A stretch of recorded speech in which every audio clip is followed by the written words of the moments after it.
আওয়ামী লীগ সরকার পতনের পর দলের সব নেতাকর্মীরা পালিয়ে যায়। অস্তিত্ব সংকটে পড়ে যায় দেশের এই ঐতিহাসিক দল। এমন অবস্থায় অস্তিত্ব টিকিয়ে রাখতে ফেসবুকে বাংলাদেশ আওয়ামী লীগের অফিসিয়াল পেজে দল ও নেতাকর্মীদের বিভিন্ন নির্দেশনা দিয়ে পোস্ট চালিয়ে যান।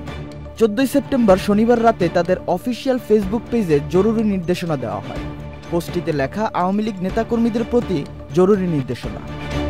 প্রথম কাজ, তৃণমূলের পাশে দাঁড়ানো। তথ্যের জন্য আওয়ামী লীগের অফিসিয়াল ইমেলে info@albd.org-তে যোগাযোগ করুন। সামাজিক যোগাযোগ মাধ্যমে কোনো প্রকার উস্কানি বা প্ররোচনার ফাঁদে পা দেবেন না। সারা দেশে জুলাই মাসের শেষ থেকে আগস্টের শুরু থেকেই আওয়ামী লীগ ও সহযোগী সংগঠনের নেতাকর্মীদের উপর যত হামলা হয়েছে, ভাঙচুর, লুটপাট ও হত্যাকাণ্ড হয়েছে, সেইগুলোর ছবি এবং ভিডিও টুইটার, ফেসবুক, ইউটিউবে প্রচার করুন। দেশবাসীকে জানাতে হবে কি নির্যাতন